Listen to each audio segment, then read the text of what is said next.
Hello again. Welcome to another episode of Behind the Lava Lava. I am your host, Johnny, and I'm here with Michael Tan and Fatu, Mr. Fatu, the part-timer. We are prior service Marine veterans that got together and decided to make a podcast. We're just a bunch of fio pocos. But today, it's not about us. We're here to highlight some very special people that accomplished something that very few people in our community has done. And we just like to give recognition to Namualii Tofa and Hinano Tanielu for their roles in the production of the movie Sosefina.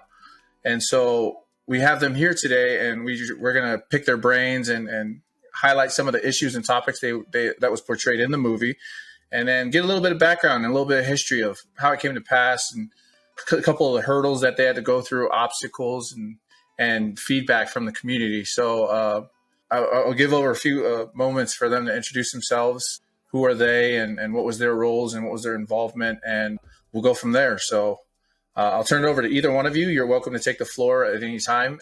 My name is Hinano Tanielu. I'm Hawaiian Tahitian, born and raised in Santa Ana, California. I now live in St. George, Utah, and I am the director of Sosefina. How you guys doing? My name is Namualii Tofa, but everybody can call me Li'i. I'm, Samoan descent. I'm originally from Santa Ana, Orange County, California, but I'm based out here in St. George, Utah. I'm also the Sosefina writer and the music composer as well. So I appreciate you guys for having me on, and thank you very much. Thank you. Welcome, Lee and Hinano. Santa Ana's in the house. I lived in California for a bit, so I know about Santa Ana, but I've never gone there. Anyways, so tell us about. Either one of you, tell us about who came up with the idea of the movie Sosefina? Where did this originate, and how did you guys get it started off the ground? So Sosefina was inspired by a true story, an event that happened with my husband back in high school. So he ditched school at the age of 16, went to a gentleman's club with his cousins, and they were there waiting for the dancer to come out. And when she came out, she's Polynesian. And so for him and his cousins to see that was a shock, to see our own people on stage to do that and kind of ruin the family name or whatever. And so she came down off the stage after and shared her story about how and why she got into it. And so Sosefina is inspired by her story. And so, years later, because we're in our 40s, we just wanted to do something different. And I'll let Lee share the story about how ManuScript Films came about, because it was first ManuScript Island Records before it became ManuScript Films. So I'll let Lee share that story because he was a part of that one. From there, just a little bit more introduction in my background. I was a music producer before I got into the film. So would say like maybe 2013, 2014-ish, around that timeline, our team was called the ManuScript Island Records. And we were specializing in, doing music and catering to the young Polynesian local artists, anybody that was willing to bring out their talents or anything that they were into doing music and so on. We recognized the work and everybody's open to, to come to the studio, even if you're with anybody or whatever, whatnot. So we were doing that. One day, the team, me as a music producer, we got Manu, he was the CEO, engineer, and Nano was the CEO, and then we also our other Namualii Tanielu, and that's Manu's brother. He was the executive producer. And one day we just had to shut the studio down. We had a meeting about it. It's like, man, there's nothing going any further. So just what it is, we have to shut down because, financially standpoint, there's various artists that we have worked with, and then there's certain things that you have to figure out what's the best move for our team. So when that happened, we were all sad and we were hurt. And then that same day we shut down the music studio, we went to go get something to eat. And, all four of us just decided to just go and get something to eat, and we just talk about anything. So when we got there, we ordered our food. We were sitting down waiting for our food. It was all silent. There was nothing else. We were shut, we just felt defeated, and it felt like we're not going to go anywhere. So out of nowhere, Manu Tanielu, he pretty much just said, hey, what you guys think about the film business? We all looked at each other. It was just like, you know what? That's not a bad idea because we talked about, keep it going no matter what happens, but we just shut the studio down. But like, for some reason, he'll get more into it deeper, telling you guys when you guys talk to him, but he felt that we need to share this more Polynesian stories. And he kept hearing this, and that was the purpose of him opening up to us as a team. We were happy, we uplifted each other. So let's do it then. And that day on, me, Manu, and Lenny, we end up going to to the libraries and get books and just try to figure out how to write scripts, go online, Google, YouTube was our schooling.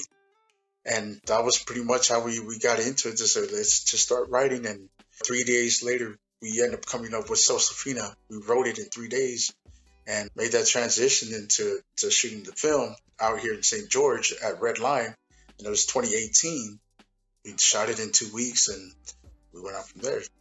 So sorry if I'm taking too long, but just no, you're good. You're good. Take as long as you want. Real short, just to give the introduction of how it came about with the writing to transition from there. No, you're fine.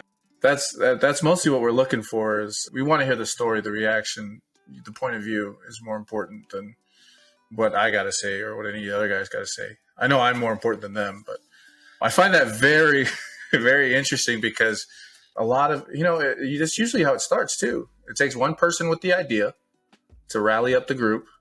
And then something, if you got to stick your head to it and continue on, and then boom, greatness or failure. But I applaud you guys. It's amazing. So you wrote a script in 2 days and filmed it and shot it in 2 weeks. Yeah. So we wrote the script in 3 days, and then fast forward to 2018 out here in St. George in 2 weeks. That's amazing. I bet that's a lot of work. So prior to this at all, did you guys have any other experience in filming industry at all with making a movie? No, but I feel like all Polynesians are storytellers. You know what I'm saying? Like we've been doing it for a long time. And I come from a background of Polynesian dancers, entertainers. So we've been storytelling through song and dance my whole life. And I know it's way before that. And so to step into film and be able to share stories through film, taking it from pen and paper to a big screen, I think for us it's an honor. It's something that the four of us were, we were blessed to do this. None of us had experience, but I feel like because we know how to tell stories, because we've been through so much in our lives all together, it's like, and there's been so many stories that have gone untold in our culture.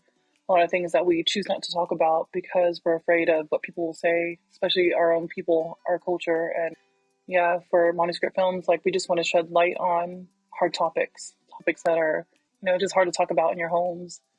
I feel like we're too old now to hold back on what needs to be shared. We have kids of our own, and I don't want our kids to feel like how we did growing up. There's nothing wrong with how we grew up. Our parents did the best they could with trying to protect us and shield us from things, but at the same time, because we couldn't feel like we could relate, because they never shared things with us, we always felt alone in a lot of our issues or whatever.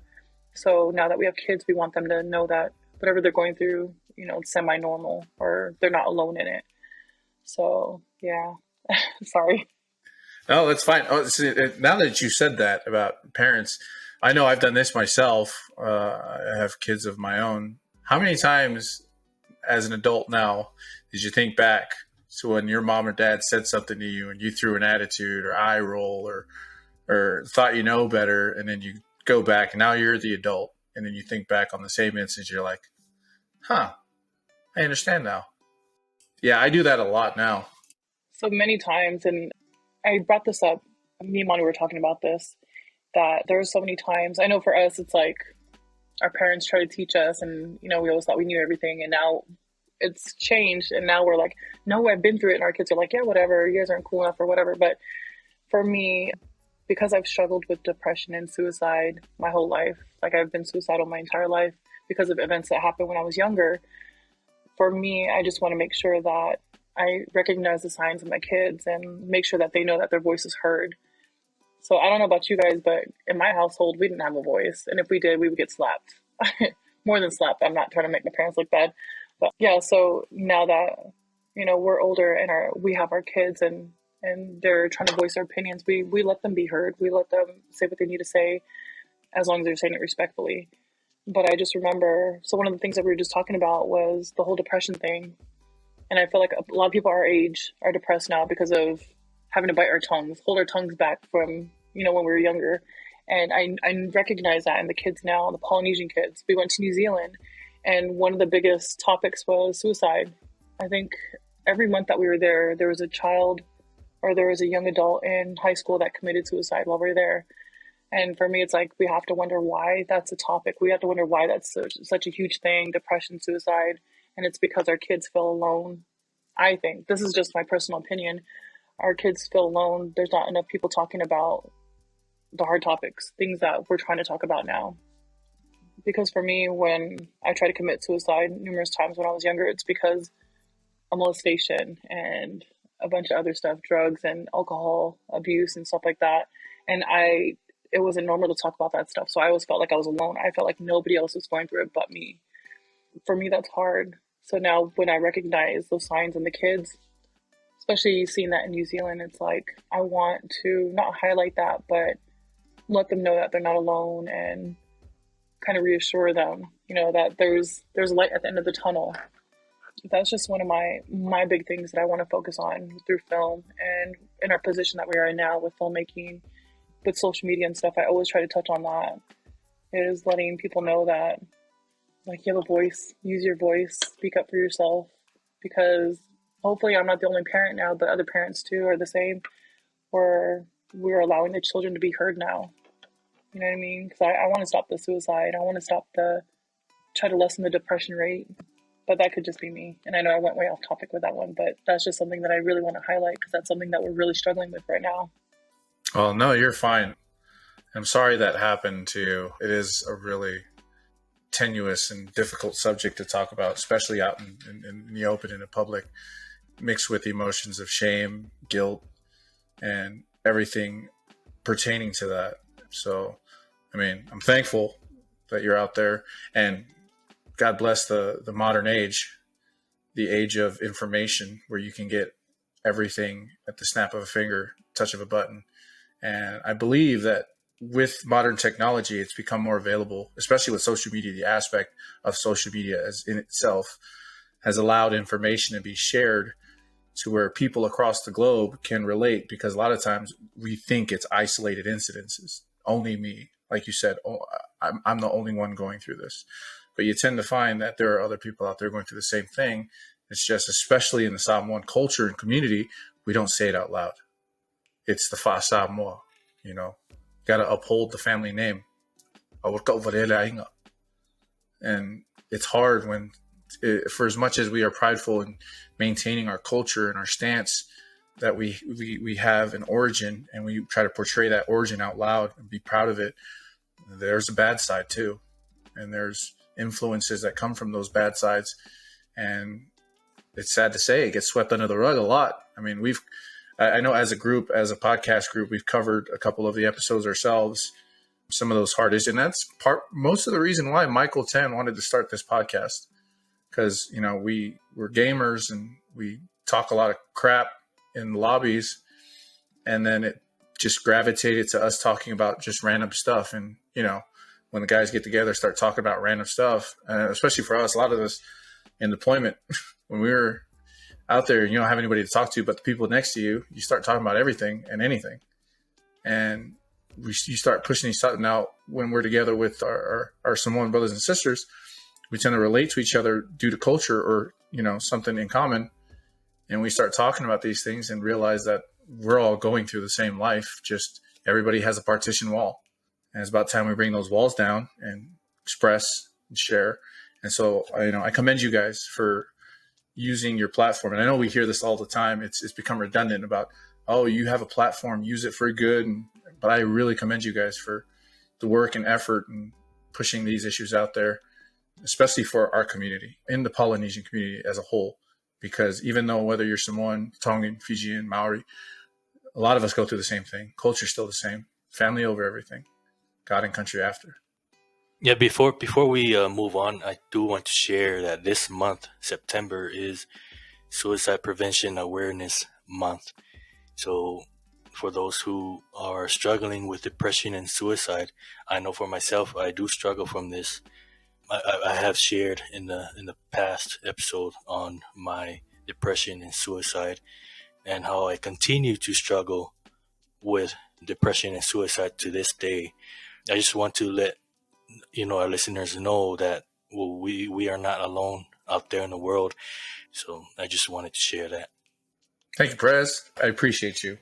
So we're going to switch gears here. I know we kind of went a little heavy on that.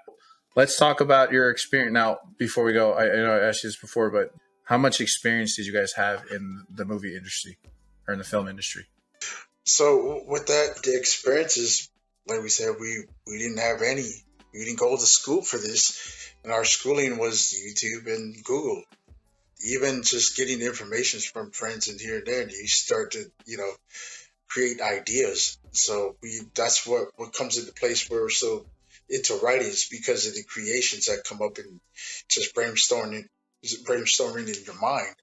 And we all have imaginations where we can just create. It's like, hey man, what if we can do this? What if we can do that? It all depends, it's like what genres that you come about, that because I love movies and TV shows, right? But then when we start writing, what is the purpose here? What are you writing about? Because when and Manu will tell you too. It's like when we were writing, we were talking about other stuff. We were just talking about marijuana all the time, and it's just like, well, yeah, our people are into it too. It's like that's universal. Everybody likes to talk about. But the thing is, it's like we don't have messages. We don't have lessons, and they're like, you know what? You're right, bro. It's like, damn, Moose, you're right. What is some of the messages and the lessons that we have to share with our people? Because if we're talking about the importance of the topics, so what is your topic and what are you presenting? No, I want to set the representation right way. You know what I mean? And just not to hurt nobody or be offensive to a lot of things. You can create something, but at the same time, we want to leave some messages for people, for the young ones, because we're not going to be around for a long time. And there's a purpose and there's a reason why we want to do that in our scripts. Everything has to have that in our lives. So we have got so many experiences before we got into the film game, so we use that to write.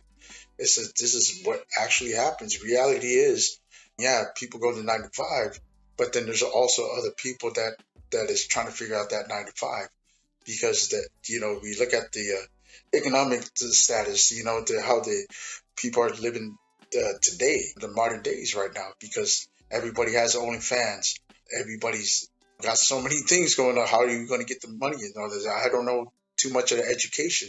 My background was different than your guys' upbringing and the circumstances. I don't know. I can't live like how you guys live. The way I live is this way.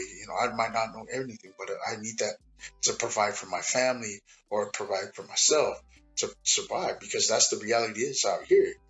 And so everything carries on with the experiences. So you have to pick up all the elements that come in place, and that's why we want to write that to share more of that. The stories is with the struggles, but also the messages and the lessons.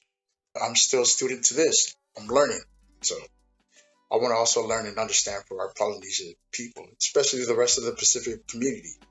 Well, I know we have a lot of Samoans involved in being part of films. It's refreshing to see us getting involved in the production of film. And what about you, Hinano? So I know you said you were the director. How was it like your experience directing a movie? It was fun. I'm not sure if you know, but I didn't want to be a part of the film at all because of the story. And it was only because it was my husband's story and I didn't want to hear about him and his personal experience at a strip club. I just didn't care for it. So he tried to pitch it so many times and I was like, no, I'm not having it. So one day I came home from work and he looked defeated. And it hurt me because I see him morning and night, like all day. When he gets home from work, he wouldn't sleep. He would just go straight to writing and sending emails and trying to get people to help out with the film as far as like the whole production part of it.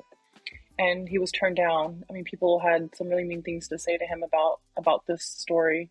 And so that killed me. And I had to look at it all over again. And so I finally told him, I mean, it was a longer conversation. I'm just not going to go into details about it, but I finally agreed to it. And my agreement was, I will help you with the film. I'll help direct it if I get to choose a stripper. So I read the story, and it was nothing like how I expected. That night that I agreed to it, he went to work, and I said, okay, I'm going to prove him wrong that there's no Polynesian strippers. So anyways, I get on social media and I find a Samoan stripper, and I was like, frick. So I'm sitting there and I'm writing her because I wanted her to be in it, and I'm on the phone with Manu, and I'm like, I found one. I'm writing her this message, but I just let it sit there for a little bit because I'm like, what am I doing? What am I doing? Like, I'm a mother, I'm a wife, I'm a female, Polynesian female. And so anyways, I sent the message, and within like seconds she read it, and I was like, no, because I wanted to retract that message, but I couldn't go back on it. She read it and she messaged back, and we just went on for hours that night and talked about it. And so that's how I got involved with it. I really didn't think I was going to find a stripper because in my head, I'm like, I'm not going to direct it because I'm not going to be able to find a stripper, but I did, and I loved it. And so from going from that point to the end, like being on set with everybody was amazing. Casting, the whole casting process was amazing. Finding people to be each character, because you read about it, but then to actually match a face to the character in the story is like, it was quite amazing. And to be on set with them and direct them, none of them came on set and nobody was divas. Like, everybody came ready to work. Everybody was super sweet. Nobody knew each other either. So when everybody came to set, they were all strangers except for the brothers. So the two friends of Drew, they were brothers, or they're brothers in real life.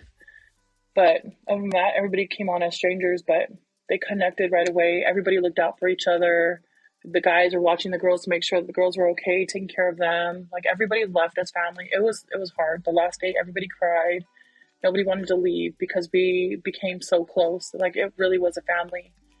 And even to this day, we still all keep in contact. So, but the whole process was super fun. That's amazing.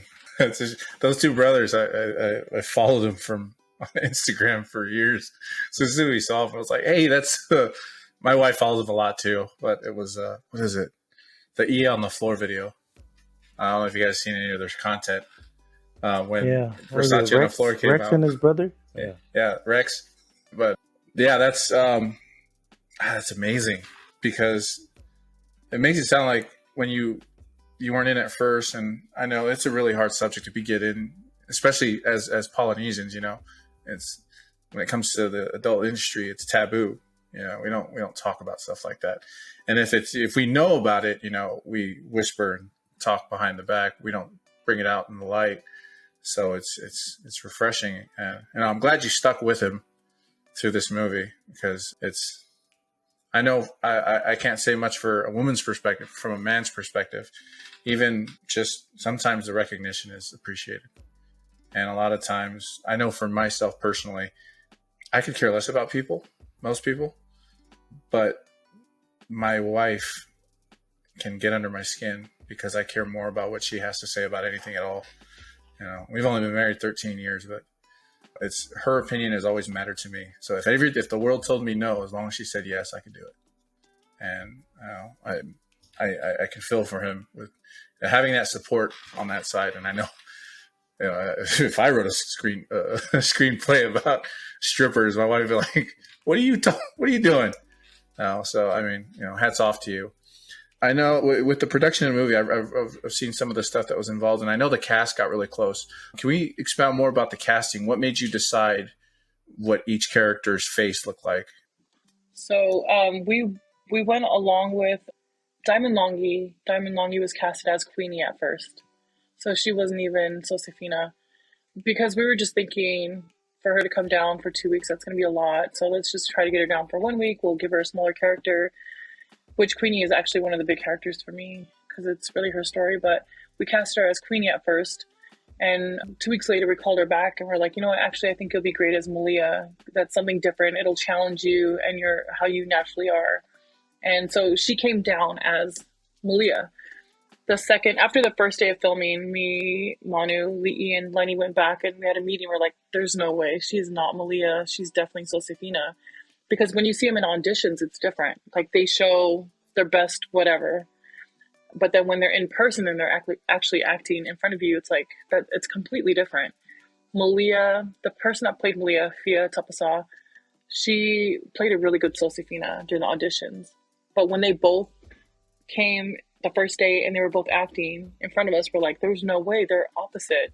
Naturally, Fia was supposed to be Malia. Naturally. She just, when we hit cut, she was like, that was just her attitude and everything was completely Malia, 100%. So after the first day, we met with them and we're like, you know what, we're going to switch you guys.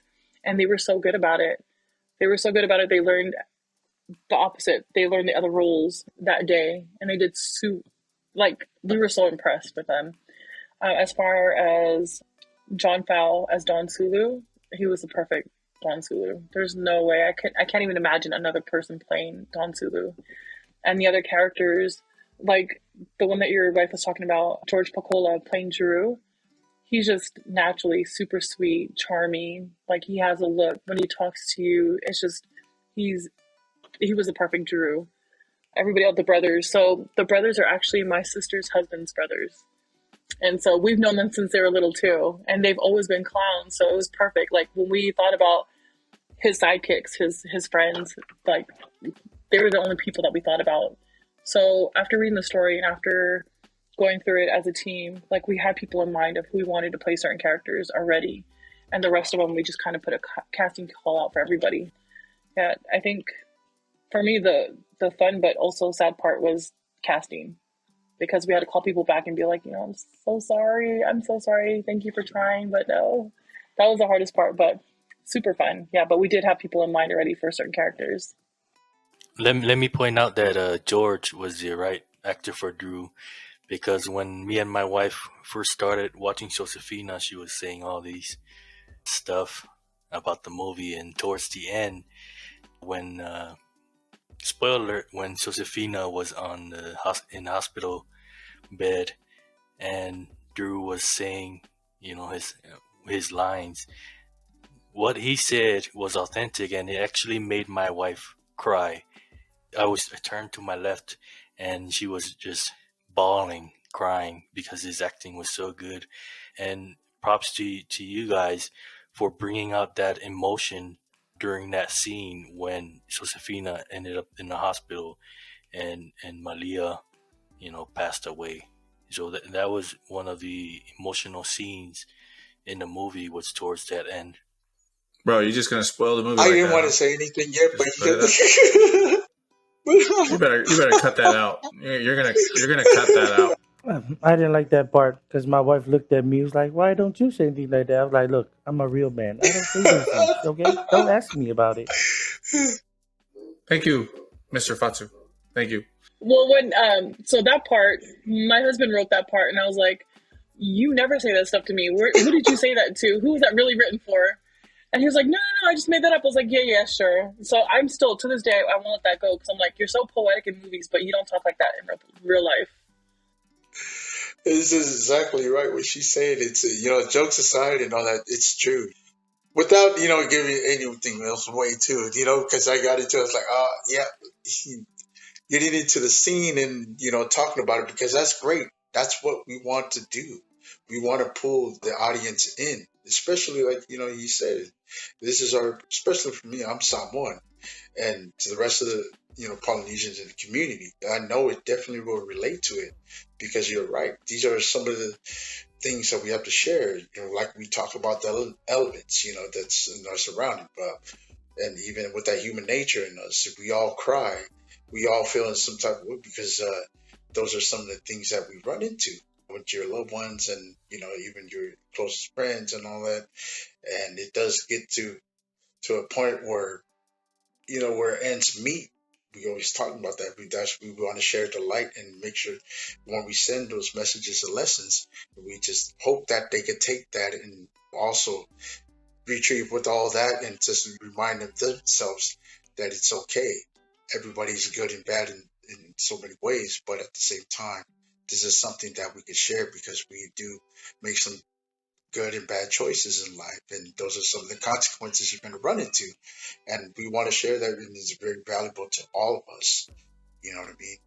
We want to share that with the families and friends, And yeah, we try to perfect on the writing to put out even more, to touch on some of the subjects, so nobody can be left out alone. You're not by yourself and thinking that it's you. It's everybody goes through it too. You're there too. We'll try to share the light on everybody. Yeah, that's awesome. I think you guys did really well with the casting. Obviously, as an outside viewer, we're not privy to the whole script, so we don't have a clear notion of who or what this character is supposed to look like, sound like, act like. But as far as the chemistry involved with the casting, I felt that it was really well. It was done really well. Especially with, I know the movie's called Sosefina, but to me, honestly, I thought the movie was more about Malia. It was more focused on her. From my observation, the movie was more centered about her and her story. So, I mean, it was just all around, great job. So now let's talk about reactions. I know from a couple of the comments I've seen, a couple of the reviews I've seen, I know majority of it was fairly positive, and I know a lot of that has to do with the community rallying behind people of our own. We rally around our own and support and protect our own. But at the same time, I'm not going to beat around the bush. We're Samoans, and everybody's a damn critic. Everybody thinks they know better. They could have done better.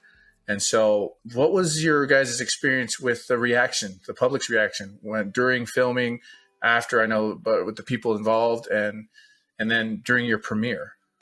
So people didn't want to join or help out with the production part of it because of what the story was about, because they heard it was about a stripper. And so they didn't, I'm not gonna lie, that was me too. I didn't want to help out either, but I had to look deeper into it and look at more of the story than who it was about.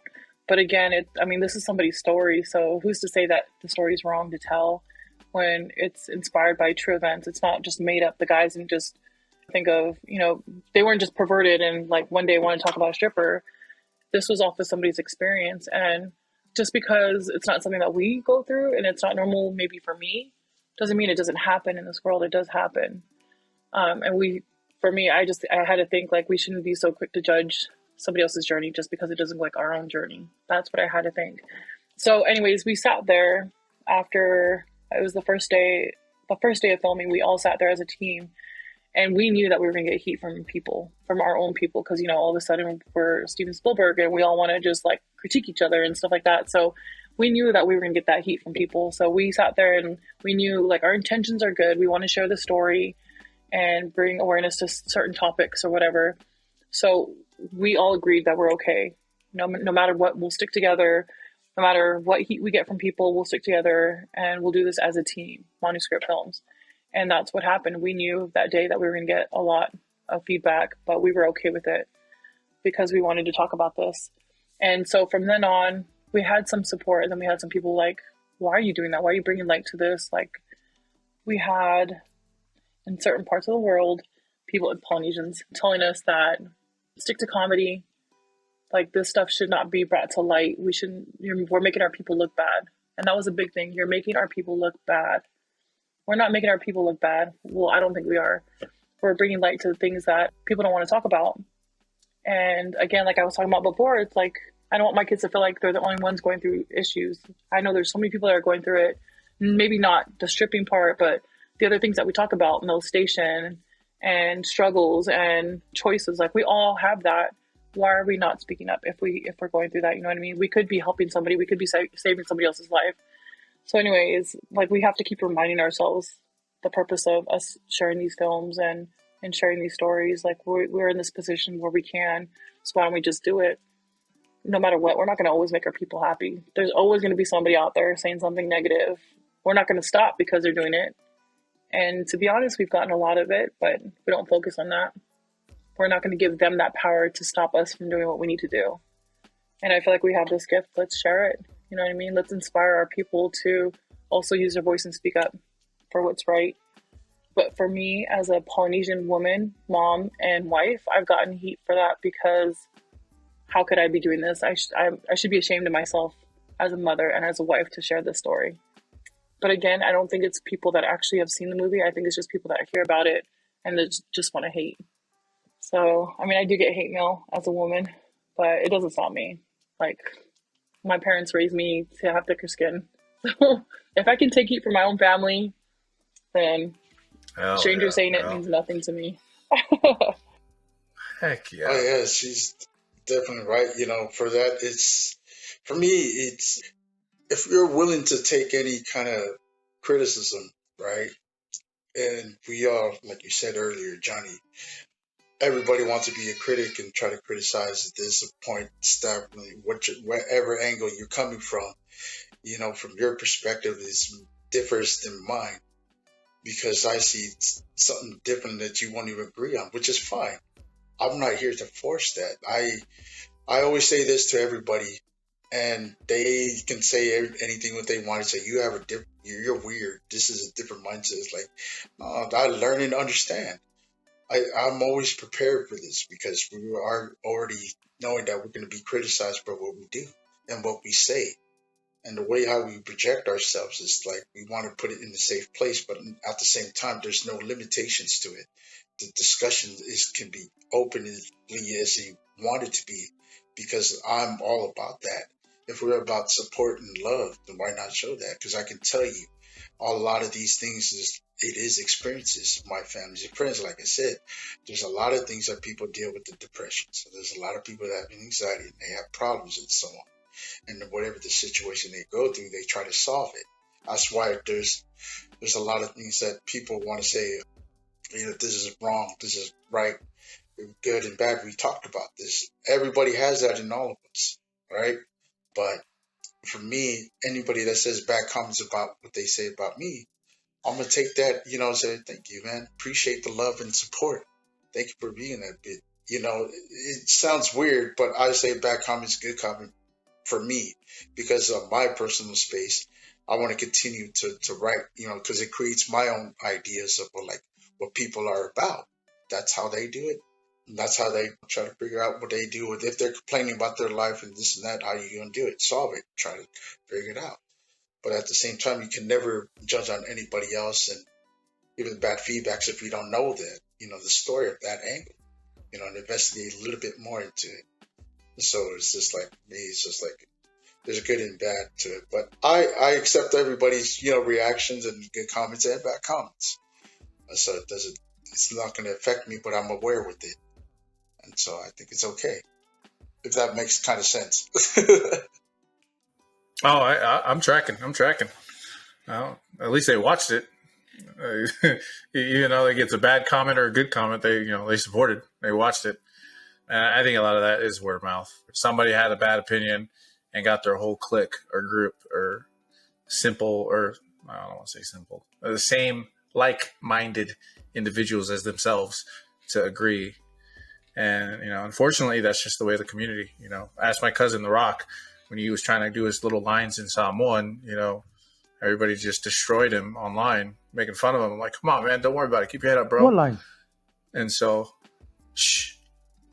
And not only that, anyways, you're right, though. But not only that, it's just like, a lot of people are going to say a lot of things and stuff. It's like, man, I don't have all the answers to all the questions, and I don't know, what everything is about. Are we supposed to be in a certain way? It's like, we're conditioned to be conforming to a different lifestyle or what? Or, how we come about with the topics, and we talk about these taboo stories. And it's just like, there's a lot of things that goes on with our Polynesians in the community, especially that. Everybody's always got to say something about this person. Like, yeah, but there's a reason why he's successful or she's successful, and you have that minded of something else being negative. But everybody's different, you know what I mean? So not everybody's going to be open minded. That's why I'm saying to our film, it's like, it's okay if you're not open minded. I appreciate that, thank you for whatever. It doesn't apply you, it doesn't apply you. I understand that and I respect it. It's like, it's all good. That's why any bad comments is not going to affect me. I take that as like, it's all good. I think for me, yeah, like just to see how proud my kids were of us was everything to me. Like it definitely trumps all the negative. Like our kids were on set with us the entire time. So they've seen the whole process from the writing, the planning, the whole pre-production, production. Like they were on set. People were like, how could this isn't a family movie. It's not a family movie. I'm not saying it is, but my kids were there for the majority of it. they got to enjoy the cast. The cast loved my kids, and we had our kids moving stuff around and props and whatever else, and eating with us, and they got to see the whole post-production and being in New Zealand and struggles. Like, my kids have been there from the beginning till the end. They've struggled with us because everybody thinks, you guys shot a movie, you guys must be rich. No, we're not rich. And if anybody knows that, it's my kids. Like, they suffered more than we suffered, but they have never complained. And so for me, all the negative is fine. Give it to me. Like, it doesn't matter, because my kids are proud. My kids have been there from the beginning to the end. So to me, that's all that matters. Yeah, that's huge. And that was going to be going into my next question. I was going to ask you, what was your main support system throughout this whole process? Now, obviously, I have 4 kids myself, and I have all girls. And so I got 2 teenagers. It's the worst thing in the world. Man, very emotional. I love my kids to death. They are everything. They are my world, and they are my gray hairs, all of them.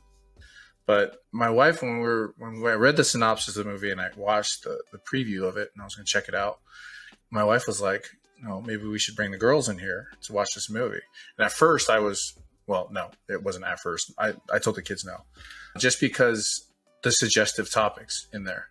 And it's not like I was trying to keep secrets, because we talk about this openly to them. I just didn't want, the vetting process. I wanted to vet the movie first and see where the direction it went before.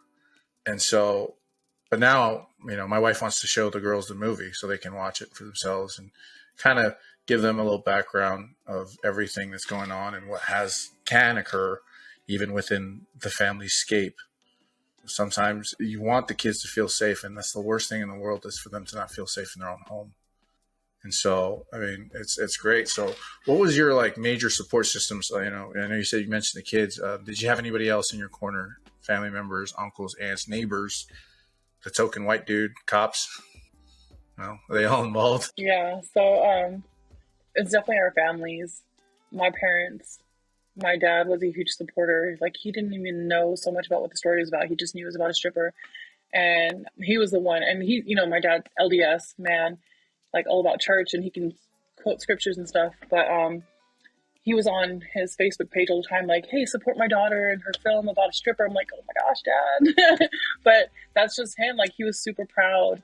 He was so proud. Like, he even invested in the movie too. So sad that he passed away before he can actually watch it. All our fathers have actually passed away before being able to see the film. Yeah, our parents were huge supporters. I like to say that I'm a huge supporter because, with Manu and them doing this, with the scripts and stuff like that, I didn't want to have anything to do with it. But I was like, you know what? It's my husband. If anybody should have his back, it should be me. I should be the rock. So stepping up. But honestly, I think our kids, our families, were huge supporters. We've had some friends, but we keep our circle small. Like, we talk to a lot of people, but we like our circle is actually a square. And then we have our kids, so there's 4 of us on the team. It's just hard to trust people.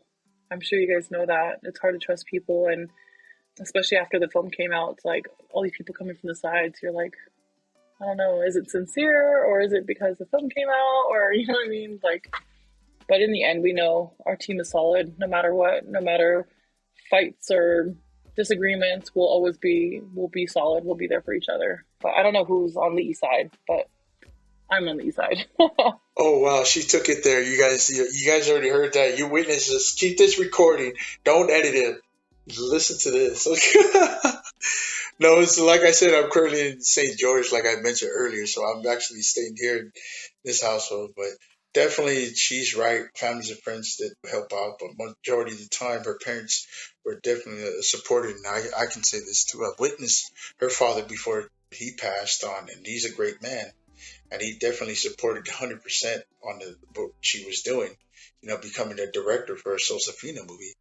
And man, we just love that she's the director for our team. And me, Manu, Lenny are the writers. And definitely for sure, my parents and my end in our household, they were big supporters as well. And my dad passed away last year. So it doesn't feel like it's too long, but it's just recently, but it's still going okay. But they were big time on it, and fast forward to my mom. She's the one that actually helped me out too. And as a team together, we all just became this whole family. Was just stuck around so many years, and this timeline has gotten better. It brings us more even closer because we have done a film. And some of those things is just I wish my dad could see this, but at the same time, we're all grateful because our families they were a big supporter of the movie. This kind of topic is different than most of the other families that we know. It's just like, man, this is something that you can never be scared of. If this is what you want to do in life and write stories, you can never be afraid of what you're capable of doing.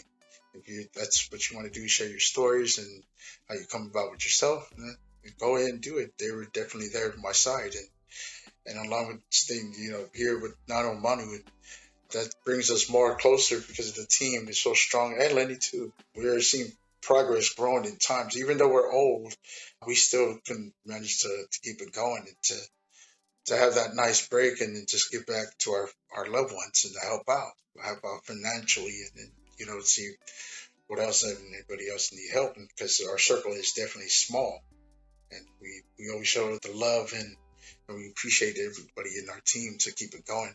Definitely big support from our families, for sure.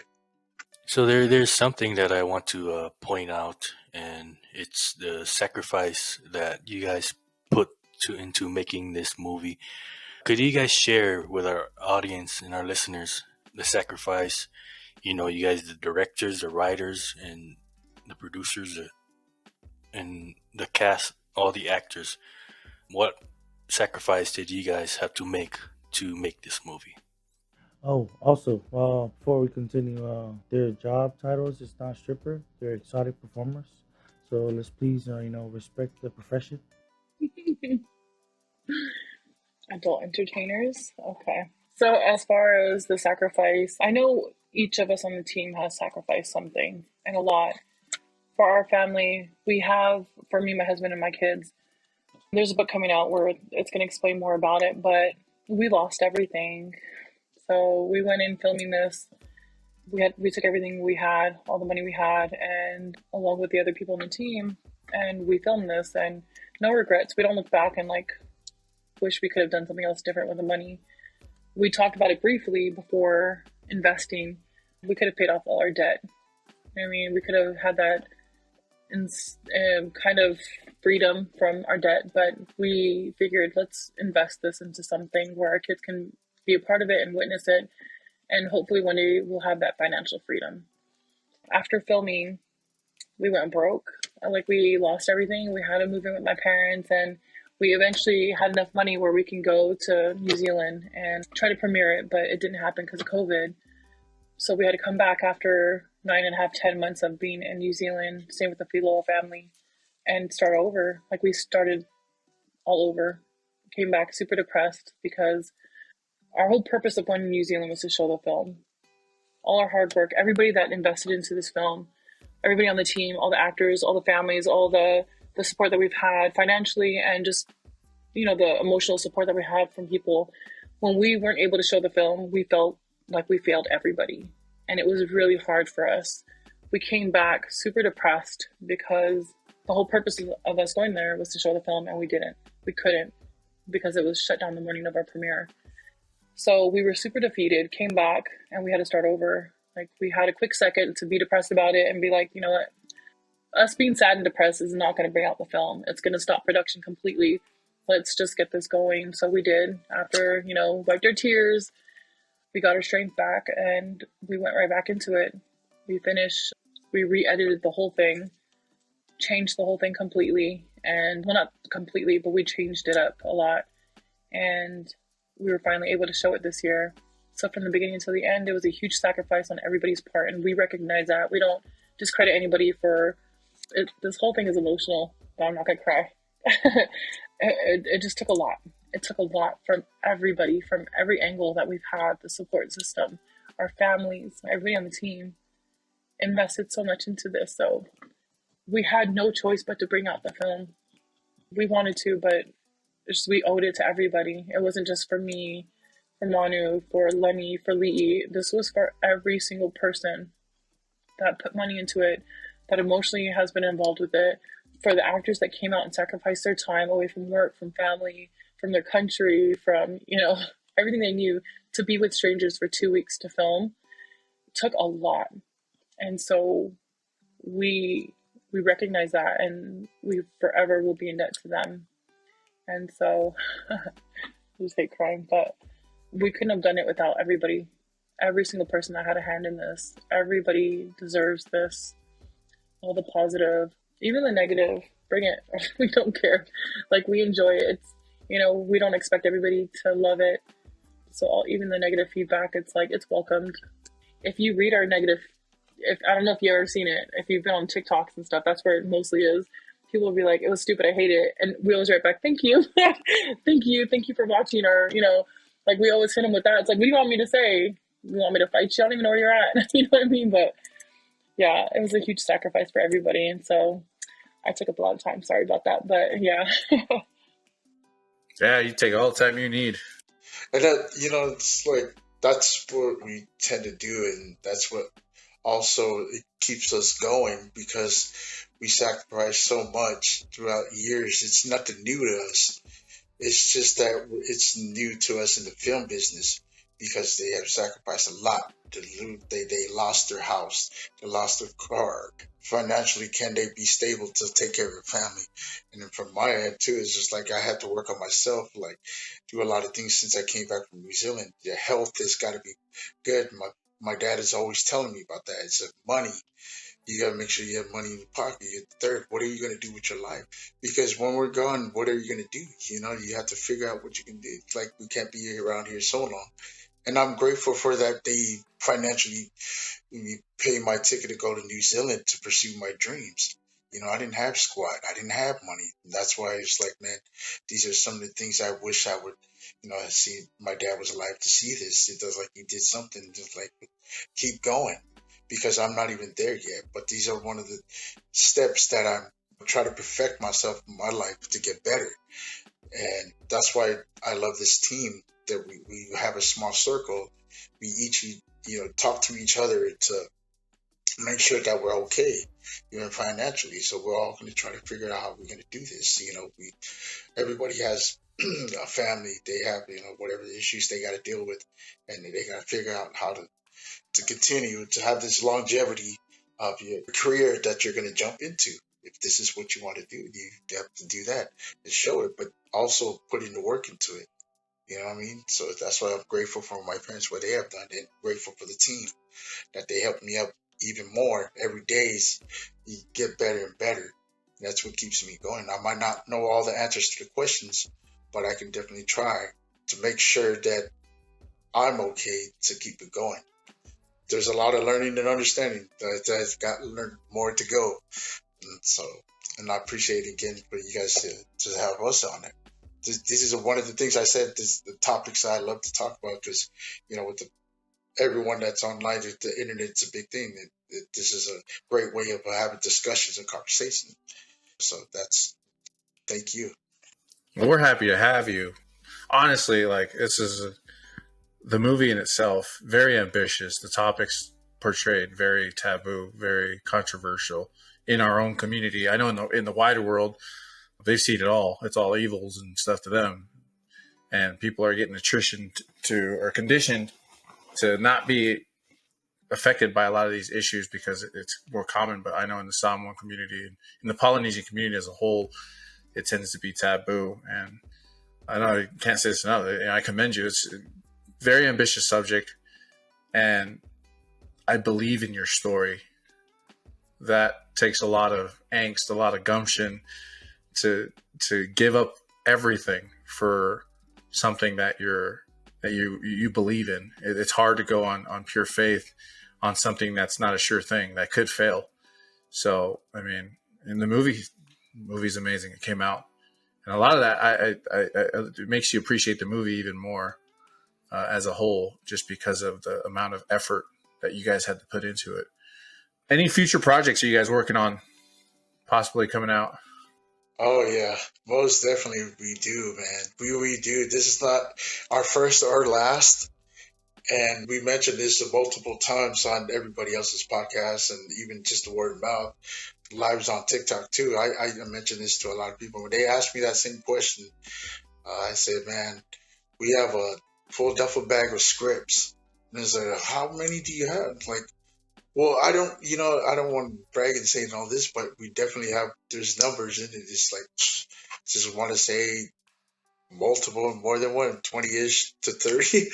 But that's just being real because all these stories is, we were writing when we started that 2014. And then, we just kept going. But this one right here, Sosefina, is the first that got made from that script. It wasn't our first script, so that was the second one. We have another first script that's supposed to be filmed besides Josefina, but it was just because of the timing for the woman empowerment. So we thought of our Polynesian females, like, yeah, they definitely got a voice too, because we gotta show some support and love to them, because I have a mom. She's Samoan, and she's very powerful, the person that we look up to as well. The mother of the house and the wife and the friend and the auntie and grandma and so on, etc. And that we want to give back to our Polynesian females, and the rest of the Pacific women. Of course, we want to try to navigate through every topics that we can discuss and share that with everyone. So that's definitely one of those scripts that we looking at. So yeah, there's going to be more. So hopefully next year it goes well with this one, and then hopefully we can finance for the next budget for the next project soon. So definitely we're going to come up with some more. So my name is Johnny. I live out in Roy. Make sure I want to get some tickets to the next premiere. Oh, you don't need tickets, man. Put on a tuxedo. You don't need tickets. All you guys you're welcome to come over, man, on set, man. Or even on the set, or just watching it after. Shoot, welcome to come to premiere, whatever, man. I know we've talked about this too because of the support of the community involved with very ambitious projects like these. It is unfortunate that you guys had to make such drastic sacrifices in order to get this off on its feet. But I had a conversation with this with someone else. We were talking about support, and it's unfortunate that in the Polynesian community, when you say support someone with something, with an endeavor, usually you're supposed to be the one you should be going all in. For example, I know a lot of times Polynesians open restaurants here in Utah. And so everybody rallies the community together. All the Polys come over and like, hey, come support our restaurant. My family just opened a restaurant. And what's the first thing they do? They walk in there. Let me get a discount. Come on, you know me. Let me get this plate for free. My belief, if you're going to support something, you should pay full price every time. You should pay the tip. You should tip double because you're supposed to be their support. You shouldn't be getting the handouts. From a business standpoint, families are the worst people to show up to support a business. And so, in this endeavor, it's amazing that this movie is what it is today. But it's here. It's out. It's immortalized. It'll always be out in the ether. Beauty of the internet. Never get rid of it. And so, any final thoughts, guys? I just want to say that because of you guys' sacrifice, you guys have left a legacy that will continue to inspire future generations, future writers, directors, Polynesian actors. And this is very important. You guys, with all the negativity, I just want to tell you guys that you guys have made an impact on a lot of us. And you may not realize it now, but I hope you will in the future. You realize that the impact that you guys have made, breaking a barrier in our Polynesian community. Thank you so much. That's so emotional.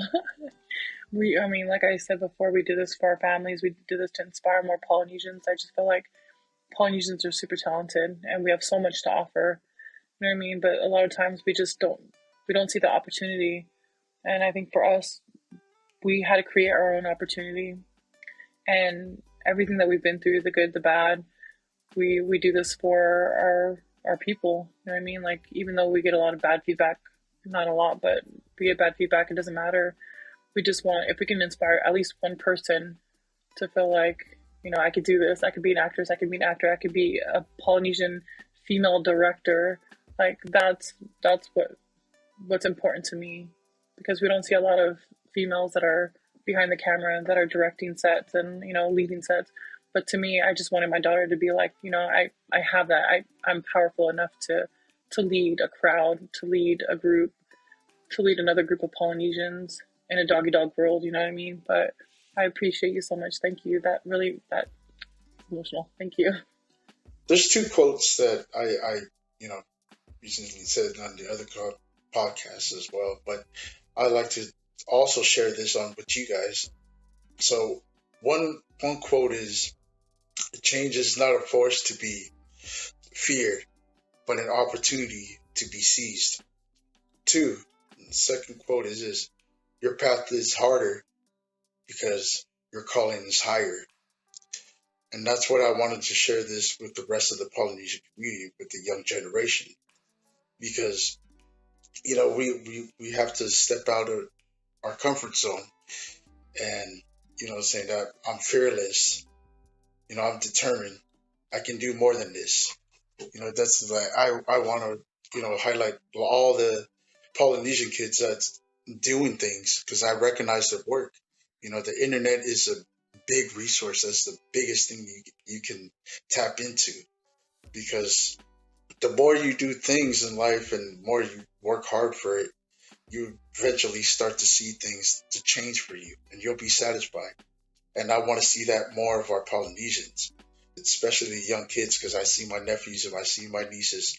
They're seeing these things as they're happening right now. The internet is so big that it does help them out, and it benefits for them along with their families, because they can also learn this all kinds of stuff from them, and it can be very helpful if there's something that you find that you're passionate about, whatever it is, your career that you're going to work on. If you like movies, you want to be a writer, you want to be a director, you want to be a sports podcast, or whatever it is, a comedy stand-up.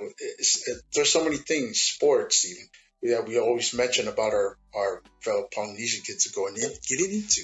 And this is one of those things that we want to share even more, because this is our first time doing films, and we want to pass down the torch to the rest of them, because we're not going to be around here for a long time. We're here for just what we got to do. And individually, I just hope that they can find themselves to reach their goals and their dreams, whatever they're pursuing, so they can reach to the destination, and they can see that what we're talking about here is that we want to leave something behind. So that way we can see that region in the South Pacific and the rest of the Pacific Islanders, that they continue to do this when we leave, because we want this to have, like I said, the longevity, lifespan of our Polynesians and the rest of the Pacific to keep going, so we can create something, more opportunities for them. And those are one of the things I look forward to. And this is, like I said, we appreciate, and we thank you for the love and support from you guys, especially jumping on. And we thank you for the invitation. We thank you so much for it. Yeah, we appreciate you guys joining us today. And before Johnny wraps it up, I just want an honest review from our Behind the Lava Lava podcast crew here, especially our part-timer Fatu here. For me, I enjoy the music. Was it you guys doing, Ali? That music remixes and That's everything. all Lee right there. I loved it. I loved all the music that was played. Oh, thank you. We appreciate that, man. Yeah, we got some feedbacks too on it, and I appreciate that you brought that up. It was a big help from all the artists. Without them, we wouldn't have like this melody per se in our music. We try to figure out like how we're gonna do this. How we're gonna do it just ourselves, or reach out to some artists, and just blending with everything. It's like, yeah, you know what? We already got the music thing. We already know how to do it. So just try to reach out to these artists, and these are some of the favorites that we listen to. We grew up listening in our household. That's why I said this is based off our experiences. It's like, man, I like that song. It's like, it wouldn't hurt to reach out to people, and it's like, man, let's see it. What happens? And that's where we're blessed to have Ulysses. Before he passed on, we got the song before he said, everything. Hey, you guys can do it. Put it in your movie. Hey, that's fine. And we got it right before you passed on, and it was just like, bro, there was someone who says he's like, hey, Ulysses just passed away, and then we just did the editing. It was like, dang. So not only Chris had passed away. He played the father for, Sosefina, and we put him together. It's like, oh man, these are some great people. We got to mention about them too. So he was also a big help to our soundtrack, Ulysses. And so we recognize the work from all the artists. It's not easy doing the composing, but putting everything together, it was nice. We thank you for the love for that. Appreciate the feedback on it. All right. Let me try to remember what I watched. All right. Aside from the soundtrack, the dialogues was like it was funny, corny, and smooth at the same time. Like okay, let me when okay let's see. Okay, when Drew asked Sosefina out, and then she was like, okay, you can ask me whatever it is in that book. I don't know the words she used, and then he started explaining it. Hey, I'm doing my feedback. It's not my fault you didn't watch it, okay? All right. And then like when he answered the question, like when he answered her, and then he was like so smooth with it. I was like, that was corny as hell. And man, that was so good. And he was like, I'll pick you up. And then he leaves. I'm like, okay, okay. That sounds like, And then my wife's like, that sounds like something you would do. I was like, well, that's why you're married to me. I was like, okay. Another one is the conversation between the Don and the pimp, like accepting him into the family, and then he gave him that money. I was like, and then like he used some of the Samoan words, like like family over everything. I was like, oh shit, that was like a good conversation. That was like a boss talk right there. Like, and the dude was just sitting there like, thank you. I thought he was gonna say, oh, fuck tight to the lover, but he's just like, oh, thank you. I was like, okay. And then what was it? And then the ending. Oh no. When after that part, the next one was when they had their favorite song, their song. Like that was a good song. Like it came on, I didn't recognize it at first, and then my wife started singing. I was like, "Oh, it's that song." I couldn't hear it because my kids were running around when the song started playing. When he went and turned on the truck, I was like, "Oh, it's that. Oh, that's a good song." I was like, "Okay, okay." And then after that part, go on. The Dawn's in. I introduce her. Man, when he had the heart attack, and then my girl was like, "Why is she stopping right now?" Like, I think that's where he's gonna get sick. And then boom, he just fell. He's down. I was saying flashback. He did a whole flashback. I was looking at him. I'm like, is that his like vision, or is that like him seeing like, the daughter and her family growing up? And then my wife's like, Shh, that's his family. I was like, oh, my bad. I'm sorry. That was good. And then the hospital part, at the ending. Hey, I'm gonna give my full review since you asked my full review. All right? Like the dialogue was amazing. All right, like I said, it was corny, funny, and smooth at the same time. Like, and then that's how I talk. And then like every time something come up, like my wife's like, you be doing some stuff like that. And then at the hospital, man, like after she fell down, cutscene goes to the hospital. The doctor saying she didn't make it. Drew busting out crying. My girl's like, "Oh no, she died." I was like, "No way! They can't just kill out the girl in this movie." I'm like, "No." I was like, "No, I don't think so. I think it's like maybe fake her death or something, going to hiding. Maybe like what y'all is. I thought it was gonna be one of those things where she fakes her death. Like the cops are gonna use her as an investigation for the Don and the pimp. That whole ring thing for their gentlemen's club. But then boom, go show the face. I'm like, I don't think that's her. I don't think that's her. Boom, so boom, Malia. I'm like, what? How she died? And then the flashback shows of her going and then get drugged up. Like, that's how she passed away. I'm like, man. I told my girl, I was like, see, I didn't even think, like, I knew that wasn't her dying, but man, I didn't think Malia would die. Like, man, I thought it was like, man, it was maybe someone else, like the Tongan girl, one of the baddest chick. Yeah. Hey, that movie was good. All right, done. I'm done. Ah, got it off my chest. Prez, cut all that out. All of it. Just cut that whole review out. No, I'll have Lee to. got to hear it. I'll have to put a spoiler, major Spoiled. spoiler. Sorry. Kasi. Oh, when you guys told me we were gonna interview them, I thought you guys all watched it. So I like from 6 o'clock to 8 o'clock, I was like, babe, like I don't know how to watch this movie. My girl's like, I got it. She did it. Put the airplay on. My kids running out. I'm trying to focus, trying to get my notes together. Okay, yeah, Are you telling me they watched the movie? Saying how we watched the movie. We watched the movie. It's for the listeners and the audience. listener- Yeah, don't put- Yeah, cut that out. Cut that out. Oh yeah. Oh man, it's all good. Hey, I got nothing but love for those. So this is cool though. That's what I'm saying. So like, what you guys, I know what you said about the reactions and all that. That's good. We want that, even though the spoilers that goes on and all that.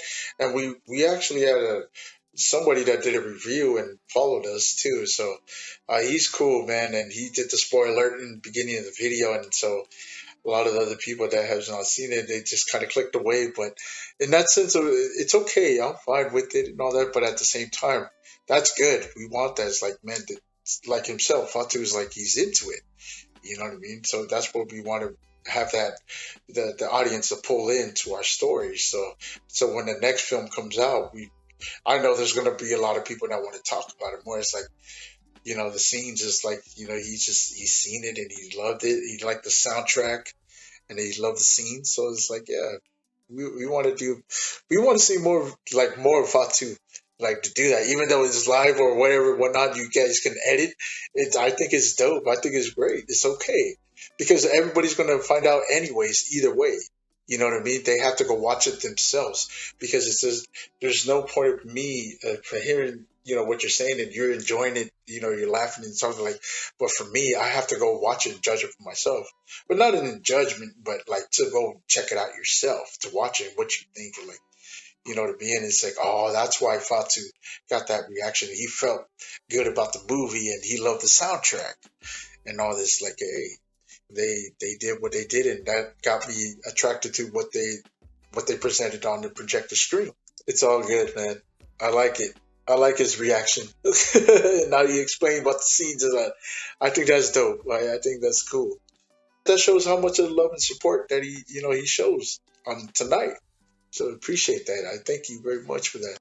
So yeah, we'll just glaze over my review on the movie. But I didn't watch it. No, I'm just kidding. So my honest opinion of the movie. When disclaimer, my wife and I fancy ourselves to be top-notch professional critics because we were trained on YouTube and Diapocones. So when it came to the movie, I walked into this movie with the knowledge of your backstory, how this movie came apart, how this movie came to be. And so I walked in with an open mind and understanding that this isn't going to be, Steven Spielberg. But this was made with the blood, sweat, tears, and effort of someone who's willing to risk it all. So that was the mindset going into the movie. First scene out the bat, we were like, I watched it with my wife, and my wife was like, we noticed, you could tell the acting was a little bit subpar at the beginning to where it's not to what we're accustomed to. It felt like they weren't fully into their roles. And to me, it seemed like the opening scenes were, the first couple scenes was like they weren't comfortable at first. It was kind of like still playing back and forth, uncomfortable, the awkwardness between the characters.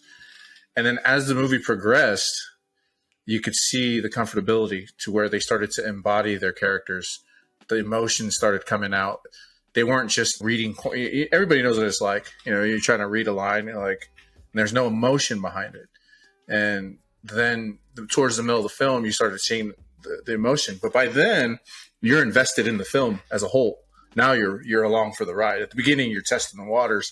By the middle, you're along for the ride. And then all the critiques go out the window, and now you're just like, I hate that guy. I hate that guy. I hate that guy. And so that's where we were at. And then towards the end, as the movie gets, 3/4 of the way done, now we're guessing. Wait, so what's going to happen next? No, it can't be that. You know what? That's why, no, And then you get to the end, and then it's, you're just like, it's not what it wasn't supposed to go that way. And then you're emotionally invested. You're complaining, you're screaming, you're yelling, you're cussing out the movie. All that's wrong. It's not supposed to be like that. And then you're back to critiquing. And by the end of it, it was just, I loved it. That's what it was. I absolutely loved it. It had to be appreciated as a whole. And not a lot of people, if I were to just off the street watch this movie, you would watch the movie for what it was. Great topic, ambitious, shoddy shooting, lighting was off, sound was a little bit bad. The soundtrack was amazing, but walking into it knowing what I knew about the film, with what was involved, who was involved, the stakes involved, and the topics, because it was more personable to me. Some of those topics hit near and dear to my own life. And then it became more. And then by the end of the film, when it all tied together, you appreciate the film for what it was.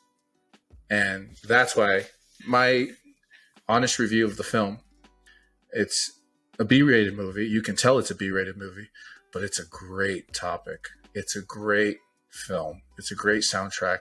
And the history, the story behind, during, and after of the movie, and the feedback afterwards, the mixed emotions, the mixed criticism from the general community as well as the Samoan Polynesian community as a whole. You could tell it made an impact. Whether it was good or bad, it made an impact. And I appreciate the effort that you guys took to make it. And so, we'll keep renting it back and forth. We'll put it out there and support, because that's what people that support do. We pay full price. So next premiere, let me know. I'll pay full price. I'll buy the ticket. I'll come out. I'll support. Because with ideas like that, I think you guys should make more. Definitely need to make more. Don't stop. And use Fatu's review. Cut mine out. What's call it? And then what's call it? In the beginning, when she was talking to her dad, and then about saying how the mom should have been here instead of her, and then the dad saying they've been trying for a while. They had a couple of miscarriages. It hit home because my wife understood that, and that whole scene right there caught her, took her, because she's a rainbow baby. Even though the mom passed away, giving birth to Sosefina, she's a rainbow baby. My wife's all about rainbow babies. My daughter's a rainbow baby. That's why when they were talking about that and that part hit, it clicked in my wife, and she looked at me, and I looked at her. I was like, yes, I know this. I know this. She's like, oh, okay, just making sure. I was like, My wife does that too. Did you say it? Yeah, I saw it. I think it's a very important, us as becoming the filmmakers. If this is what we're going to do to continue to create stories, right?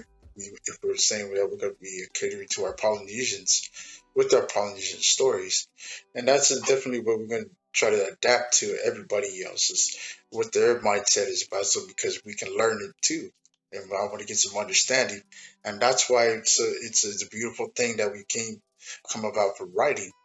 We can always talk about certain ideas and whatnot, but when it comes to topic, I definitely want to tap into that, because this is where we can have that space where we can openly talk about things, because it does happen at home, it does happen everywhere you go with the families and friends, and that's the beauty of it.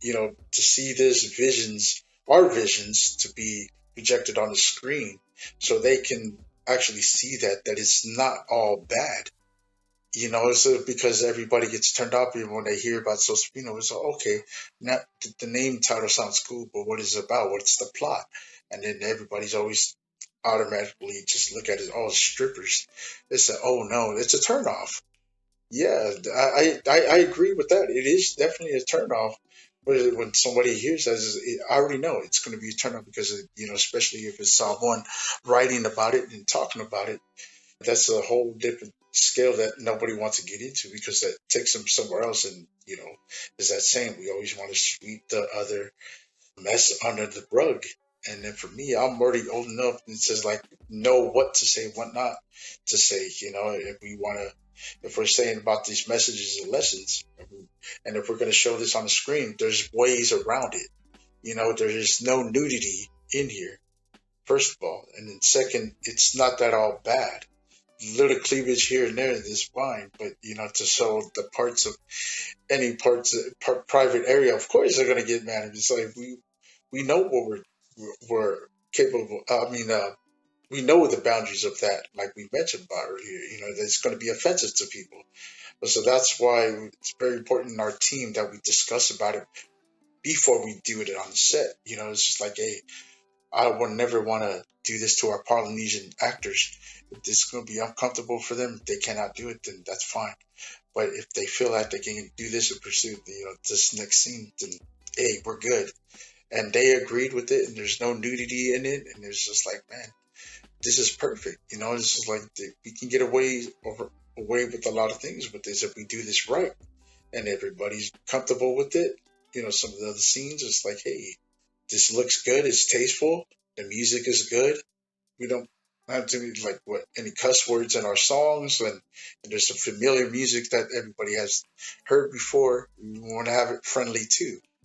So that way, it's not a family movie, too, just to say, but that is up to you. If you're willing to share this with your family, with your with your kids and whatnot, and see it, you can check it out for yourself.